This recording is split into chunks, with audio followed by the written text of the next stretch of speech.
The Alpha Sessions with Emma Joyce. I'm here with Charlotte Kaye. Hello. Hi. How you doing? I'm good. Thanks for having me. Thanks for coming across 10 minutes by 10 away. minutes. Yeah, exactly.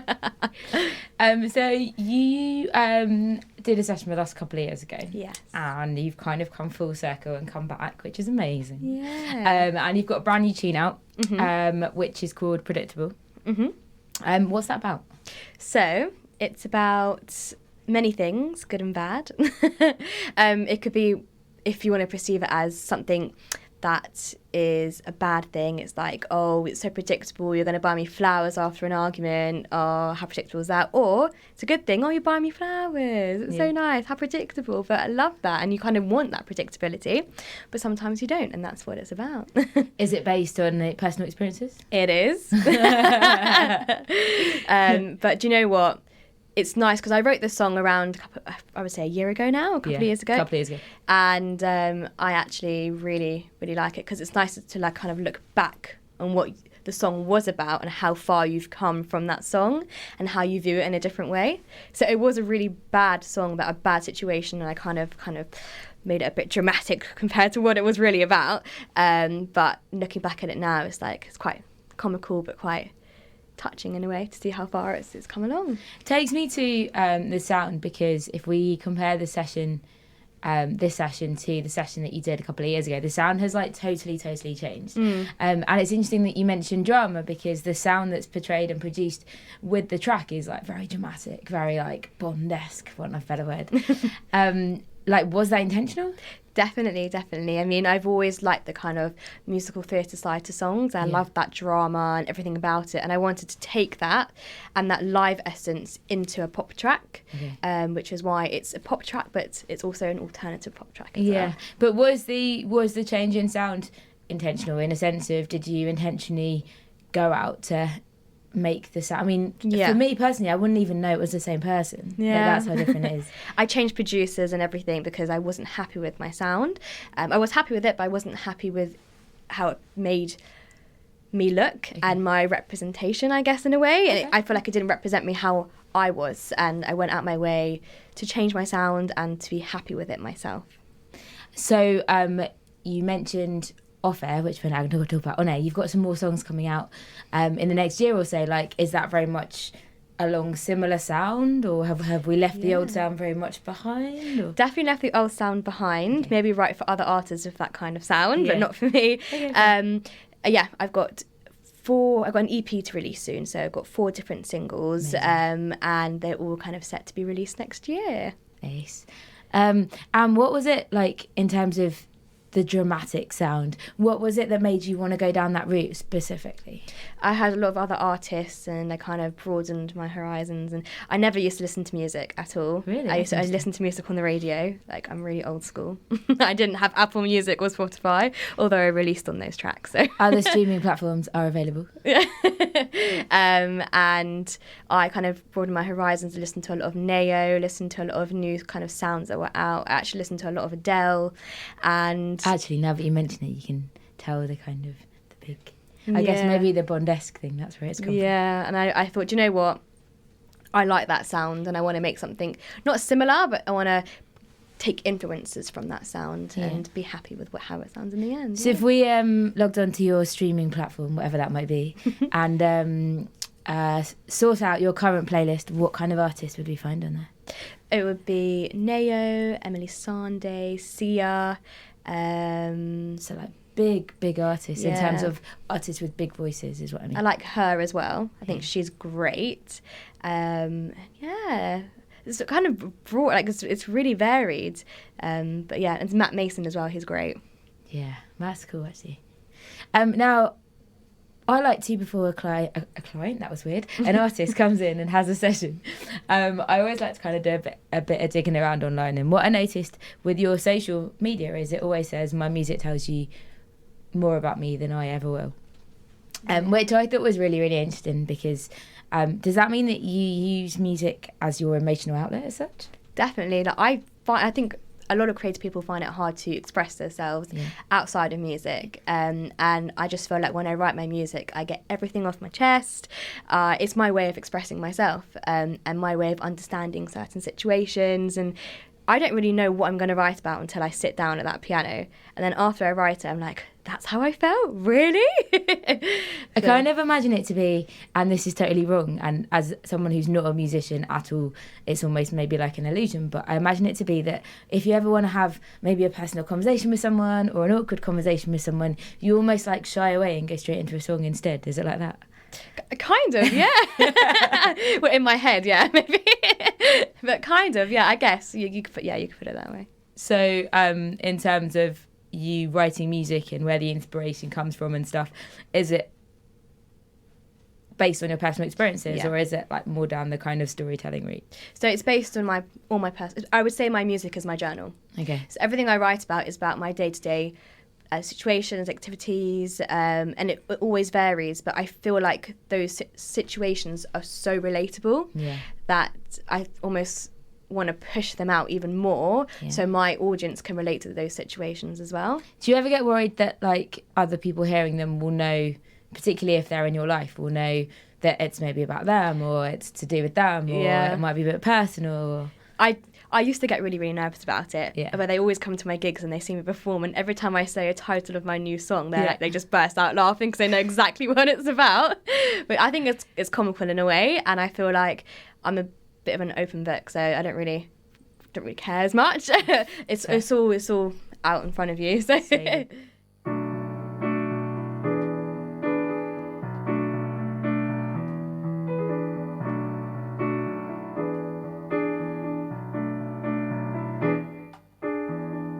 I try to break through to the other side of you, but I can't do this anymore. Gotta find what I'm looking for.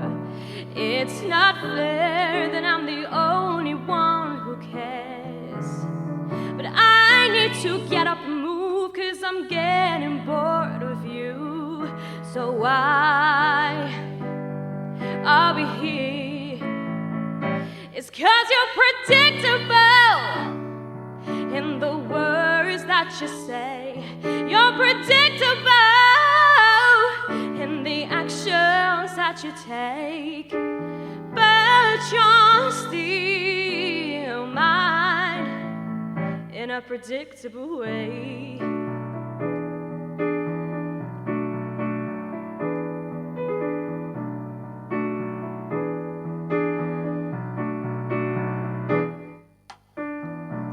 I fall asleep every time that I hear your voice. But why can't I run away when I know that I got a choice? Maybe it's me, 'cause I got a lot of needs. Maybe I come on too strong when I can't be the only one. So why, oh why are we here? It's 'cause you're predictable in the words that you say. You're predictable in the actions that you take. But you're still mine.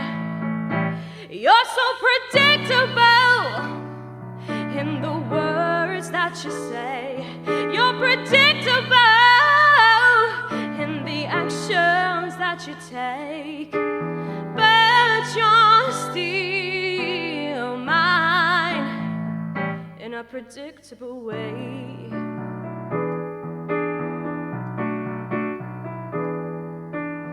But you're still mine in a predictable way.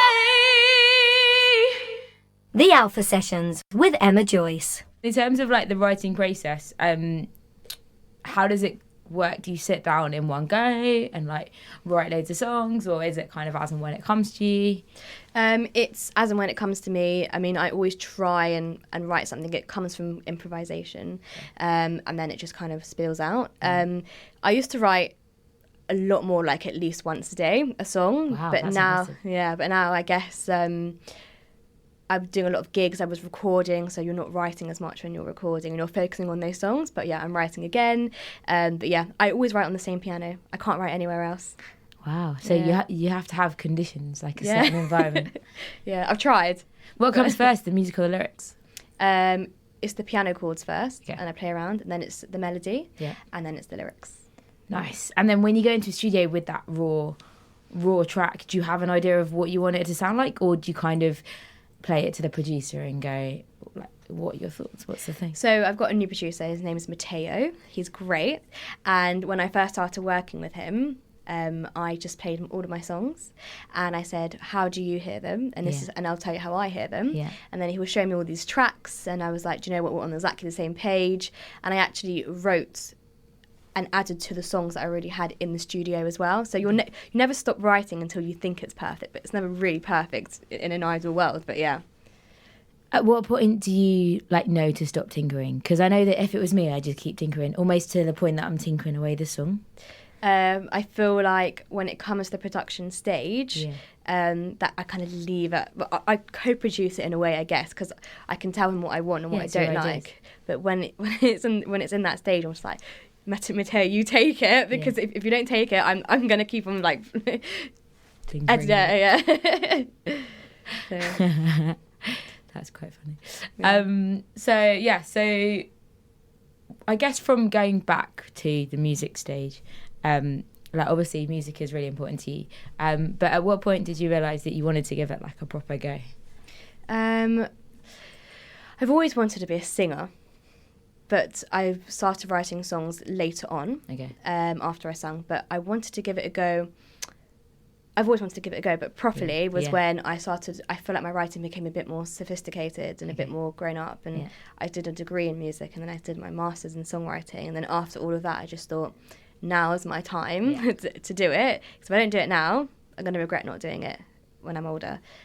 So I just started recording. I stopped working full time, went into the studio non-stop until I was ready with my EP, all my songs.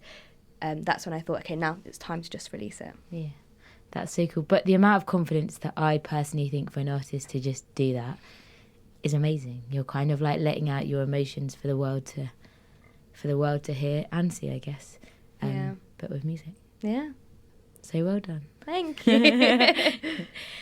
So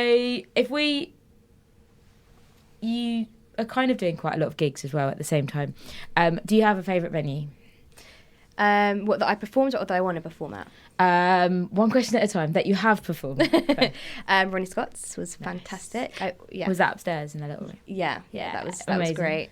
And I really want to perform at. If I'm being totally ambitious here, go for it. Like, the world is your oyster. I love the Royal Albert Hall. Amazing. Yeah, that's like my ideal. Sweet. And who would this be with? So I saw a charity gig that was run. Who did it? It was Ellie Goulding. Yeah, nice. She did this charity gig, and all these artists, they just came and sang along on a really like acoustic set. Like no money was put into it. All the money went to charity, and I went to go see it there. My friend took me, and I just thought, wow, like that's what I want to do. Like I absolutely loved how they all just kind of came together and just made a concert, like. So like not for themselves. And so that's what I would love to do. So if you could collaborate with an artist as part of that journey, as part of that concert, who would they be with? It would be, that's a really good question, probably Emily Sandé. Yeah. Nice. Yeah, I went to her concert recently. Was it amazing? It was incredible. Yeah.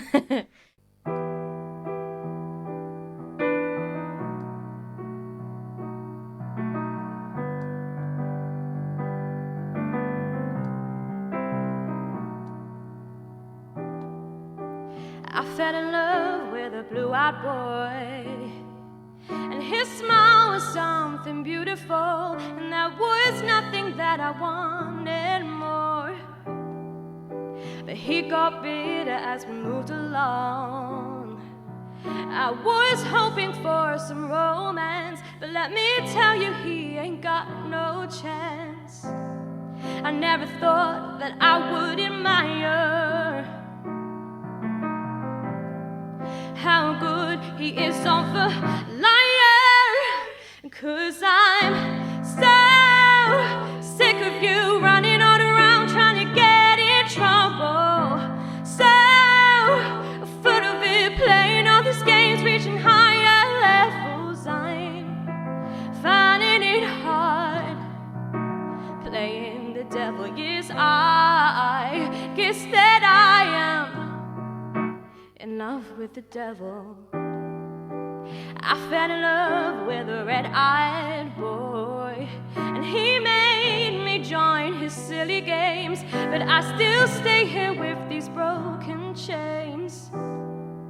See, I kinda like what he does to me, just like the poison that he feeds. I always stand up to him when he's mean.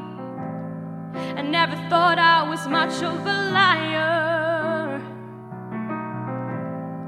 but it's time I start to fire. 'Cause I'm so sick of you running on around trying to get in trouble. So full of it, playing all these games, reaching higher levels. I'm finding it hard playing the devil. Yes, I guess that I am.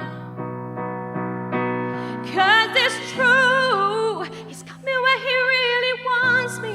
He wants me, but now there's nothing that can really hurt me. 'Cause I'm so sick of you running all around trying to get in trouble. So full of it, playing all these games, reaching higher levels.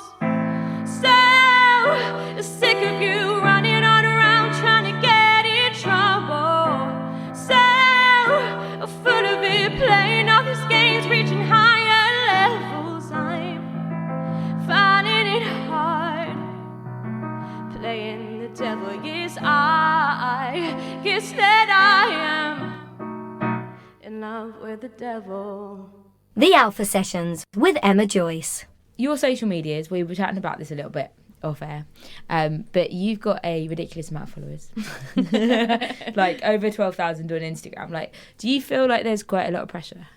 I do think there's pressure, but I feel like when my following started to build up, it was when I was just not caring what I posted online. Yeah. When it was very like, I think the word's contrived, and it was very like set in stone what I posted, to schedule it, like it just was all the same old sort of stuff. And I just thought, do you know what, I'm just going to post what I want, I'm going to sing what I want, and we'll just see what happens. And that's when my following just started to kind of build up a bit more. So now I don't feel as much pressure, but I do feel like it's not about the following, it's about who's following you. Yeah. And how do you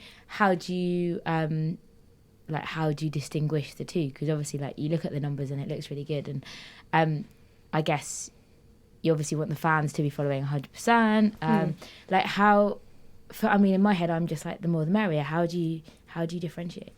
So I think that it's who you're following as well, but also for me, after I do a gig, that's when I see my numbers rise, and that's when I know. And I look at the people, and they were there that night, and they're posting about me and videoing me, and that's when I know you kind of put the two and two together, and then they kind of follow your journey too. Do you promote your socials at gigs as well? Always. Yeah. I like Charlotte Kaye, Kaye. Yeah. Is there another K without an E? As in, who is Charlotte Kaye as an artist? No. Don't think so. But there's a common surname without an E as well. Yeah. I want to make sure that they get it right. Yeah. So in terms of going back to that whole social thing and more people posting and stuff, how do you get your head around the feedback? And like, I guess both positive and negative must trigger different emotions. What with the comments and everything like that? If I'm being totally honest, I used to delete all the negative comments when I was younger. Yeah. And when I first started doing it, I thought, oh, this is awful. Like, I used to do covers of musical theatres. Must be so hard to... They'd be like, why are you singing this song? You're not a pop star, or you should be in the theatre, and all this stuff. And then I stopped deleting them, and I just thought, do you know what? It just shows how real these people who are following you are, and they're not just random people commenting like, oh, this is great, blah, blah, blah, and they're actually like giving you proper feedback, and I've kind of replied being like, all right, that's fine, I'll take that on board. But you know, it can be quite harsh. I mean, there was this whole thing about Jessie from the Little Mix, about her negative comments. Thought that have you seen that documentary? No. Amazing documentary about her, yeah. And I thought that was so empowering and it was incredible, and I really took that on board as well, and I just stopped deleting my comments and all the negative ones. And if people want to see it, people can see it, and they'll just see that how legit my Instagram is. Yeah, I suppose. But it can't help your brain. It can be quite tough, but you just write a song about it, I guess. And do you?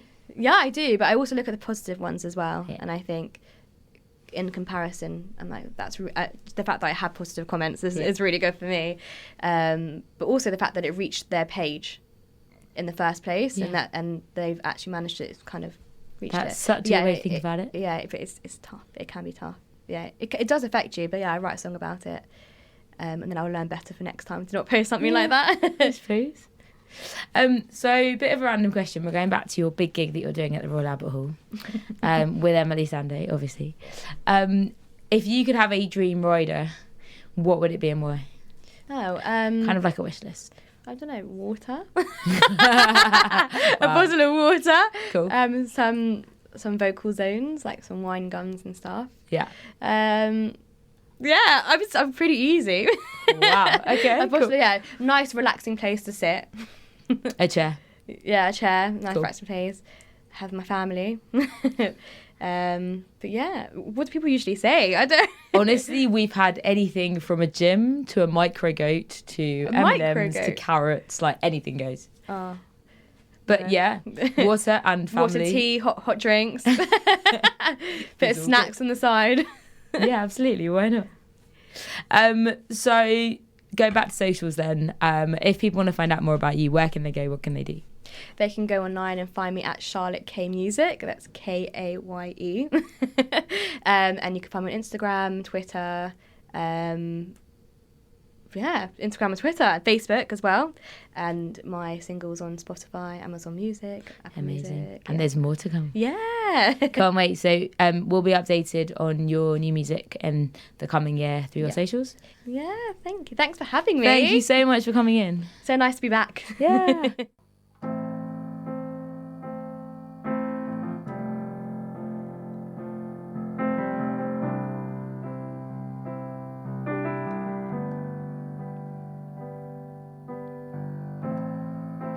Here is a story about a little girl. Couldn't make her mind up, so she ended up hurt. And this little girl faced it on her own. She had no one to talk to in this world. This time I'm done. Take it and run. You know what you've done. So I will start a war. I will break you down. I will conquer you when things turn around. So let me tell you now, there is no going back. So bring on the fight. I'll find my own way back. And last September, I was so confused. I looked in the mirror and I couldn't move, 'cause I remembered that I had to choose, or that I was stuck like this for good. You know that is true, 'cause I'm telling you to surrender or lose. So I will start a war. I will break you down. I will conquer you when things turn around. So let me tell you now, there is no going back. So bring on the fight. I'll find my own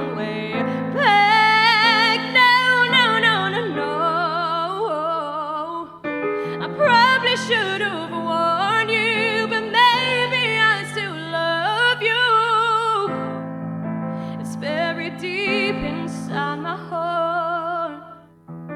The feeling is so low, but I climb my way back home.